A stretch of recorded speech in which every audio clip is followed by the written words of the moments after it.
Hey guys, in this episode, we are going to discuss why building something without the end in mind will lead to failure and how you need to take this into consideration when you are building out your coaching business. So let's get into it. In last week's episode, we talked about the different types of offers that you can create for your coaching business.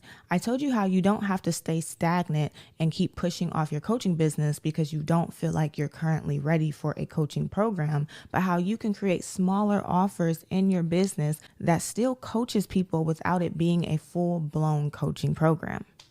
And towards the end of that episode, I explained to you that even though you may start off building a smaller offer, you still want to think about your coaching program and have that in your mind. Now, I'm not saying that you must start your business with your coaching program, but I am saying that your coaching program should be something that you have in the back of your mind. You should have a small understanding of what it will be, what result it's going to lead people to, and how it's going to help people, even though you're not currently building it out right now. And so I kind of want to elaborate on that and give you some reasons as to why this is important. Because when we are building businesses, no matter if you're a coach or no matter if you're in another type of industry, usually we look at things product based by product based. So if we're building a course right now, that course is the only thing that we're thinking about. If we're building a book right now, that book is the only thing that we're thinking about. But we're not thinking about the entire funnel. We're not thinking about everything that's going to come after this program. We're only focused on getting this program out and starting to make sales from it now. But the first reason why you should start with your coaching program in mind is because it helps you structure what your business will actually be about. In your business, your coaching program will more than likely be your overall offer that you give to your client. It's going to be one of the last things that they sign up for to work with you. And so, in my opinion, because of that, every smaller offer that you build should be preparing your client for that overall coaching program transformation. I kind of mentioned it like a minute ago, but it's like a funnel. You get your client in with a free offer, then they like that free offer, and then you give them something cheaper like a book. Then they like that book, then you give them something midterm like a course, then they like that, and then you keep funneling them up into your coaching program. So in order for the funnel to work and for you to continue taking this client through it all the way to the top, you have to make sure that every offer that is in your funnel is aligned to one another. And the only way to make sure that every offer is aligned is by making sure that you know what your coaching program is going to be about. So when you know what your coaching program is going to be about, you can ask yourself, is this smaller offer that I'm building right now, is this workshop or this course or this book that I'm writing, does it funnel people up into the coaching program? Now, it may not be the next step up to the coaching program. They may not jump from the book that you're writing all the way to the coaching program, but does it at least align where it fits into the funnel? The second reason is kind of similar to the first, and it's that it helps you avoid building the wrong coaching business. So like I said before, your coaching program is more than likely going to be the highest product that you offer in your coaching business. It's going to be the overall thing that people pay for when they work with you. And so although you may feel comfortable starting with lower tier products right now, you still have to think about the end and what your coaching program will be about to make sure that those products are completely aligned and in the same industry as the coaching program that you plan on creating in the future. So I want to give you an example to make this more real. Let's say that right now you only feel comfortable doing smaller tier products like a book or like a podcast or like a course, and you don't plan on charging any more than $200 for all your offers. And so you build out these offers and they're all centered around the topic of business. You're helping people get started in business. You're helping people with their marketing. You're building a great business, helping people run their businesses. So then you start thinking about your high ticket coaching program and you want to charge, say, $20,000 for this coaching program. So you really have to hone in. You have to think, how can I make a coaching program that is worth $20,000? What skills do I have? What resources do I have? What do I have the capability of guiding people to a transformation to do? And so as you're looking through this, you're thinking about the topic of business, and you kind of feel like there's nothing in business that I feel like I know that I could charge $20,000 for. But I am good at helping people with relationships.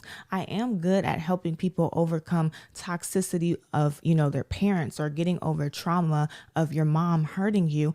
And I can create a $20,000 coaching program that helps people with that, because that's where I'm skilled at and that's where I'm aligned in. But there's only one problem.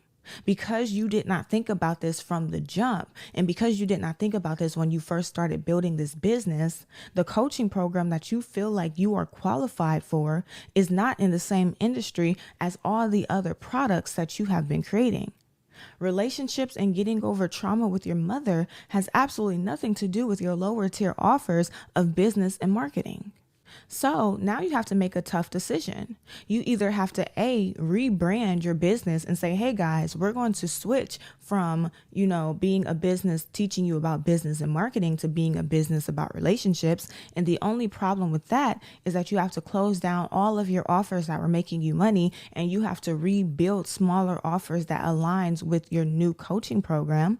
And you also have to take into consideration that you might have to do extra work to get new clients, because every single client who came to you for business and marketing does not need a relationship coaching program. They do not all have toxic, relationships with their mothers. So you have to build a whole new client. It's like you're rebranding and trying to build a new brand with the existing business that you already have. So that's your first option. Your second option is to shut down this business and just start over entirely from scratch, which will, include you doing the same things. You're just not trying to rebrand the entire business that you currently have. Or your third option is to start a new business and run both businesses at once, which will take a lot of time out of you. And guess what? This could all be avoided if you would have just started with your coaching program in mind. Because if you started with your coaching program in mind and you thought to yourself, oh, wait, I really am good at helping people with relationships and, toxicity with their mothers. And I can do a coaching program where I charge $5,000, $10,000, $20,000, whatever, right? I can charge these prices and I feel comfortable doing it, even if that's not what I want to do right now in this moment. It will help you where you're like, okay, my overall coaching business is going to be about relationships and trauma with your mother. So my smaller offers will align with that. This is why it's so important to start with your coaching program, even if you are not going to actually start with launching your coaching program. And if you are a coach where you feel like, I want to start a coaching business, but I have no desire to have an actual coaching program, then what you want to do is you want to ask yourself, what's the most highest tier product that I plan on launching? Whether that be a course, whether that be a mastermind, whether that be a retreat, whether that be a VIP day, like what is the highest tier product that I plan on taking my business to? And when you decide that, then instead of looking at it as having your coaching program in mind, you want to look at it as having the highest tier product that you plan on offering in your coaching business in mind. And so those are the two reasons why it is important to start with your coaching program in mind when you are creating your offers. Now, if you are unsure how to do this, what I want you to do is I want you to either think about your coaching program and ask yourself, what could I help people with when I get to this point? Or start looking at the smaller, offers that you are creating and ask yourself, what bigger transformation would this lead to? Like after they get the transformation from this book, or they get the transformation from, this course, what is the next biggest thing that this transformation could lead to? And as you're thinking about this, don't worry about your qualifications. Don't worry about your wisdom. Don't worry about your skills. Don't worry about if you have what it takes to lead them to that transformation. Because guess what? Because you're not actually starting with that, you have time to build up more experience. You have time to actually walk that path yourself, gain wisdom, gain resources, gain experience, and get to a point where when you are ready to launch that program, you are actually qualified to help your client in that area. Another question that you can ask yourself is like, what is a coaching program that I kind of have a desire to make, but I feel very intimidated or very insecure about it? Because the reason why you feel intimidated and insecure is because you feel like you're not ready for it. And guess what? It's okay to not be ready for it. Because like I said, you're not putting it out right now, but still having it in mind so that you can align your smaller offers with that thing is very beneficial. So you have to think about it. And doing these things is how you build a business with direction and with clarity. And so to make this more real, I want to give you my funnel of what my business is about. Because if you listen to this podcast, you probably think that my business is technically centered around business. But my business is actually centered around finances and helping you grow financially. I just understand that in order for you to grow financially, you first need finances to even grow. I don't know if I told you guys this story, but I went on a journey where I started learning financial literacy after going through a huge financial loss.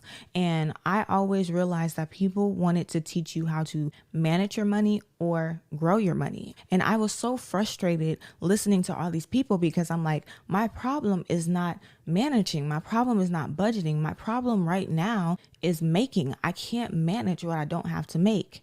And so the first step in my funnel is teaching you how to make money. Everything that we talk about on here, building offers, pricing accordingly, pricing strategically to make sure that you are okay. That is the first step. It's creating money.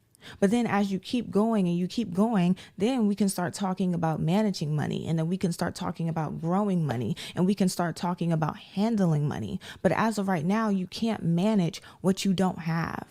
And if you notice, you realize how my funnel and my business is aligned to a personal experience of what I went through. We can talk about that later. But that's what a funnel looks like. Everything is aligned. The smaller thing that I'm doing right now is aligned to the overall goal of where I'm trying to take you. And that's why you have to think about your coaching program when you are first building out, because everything has to be aligned and it has to make sense. But I'm going to stop rambling. That is all that I have for you today. Before we go, I do have an action step that I want to give you. So sometime this week, I want you to take a moment to visualize your coaching program as if it already exists. Ask yourself, what transformation would this coaching program create for my client? What skills and wisdom do I already have that I can use to lead them to that transformation? And what small offers could I create right now that would help me prepare for that bigger transformation? And I didn't write this one down, but I have a fourth question that you can ask yourself. It kind of goes along with question number 2, where I said, what skills or wisdom do I currently have that can help lead them to this transformation? But also ask yourself, what skills and wisdom do I need to obtain? Because like I said, some of us are afraid because we feel like I don't have what it takes. I'm not qualified. I don't know enough. I didn't get this fully. I don't understand this fully. So what do I need to obtain that I can start working on while I'm building these smaller offers? So by the time that I launch this overall coaching program, I am ready, I am qualified, and I have what it takes to guide someone to that transformation. But that is all that I have for you today. If you enjoyed this episode, leave a comment and let me know how this has helped you, and I will see you next week.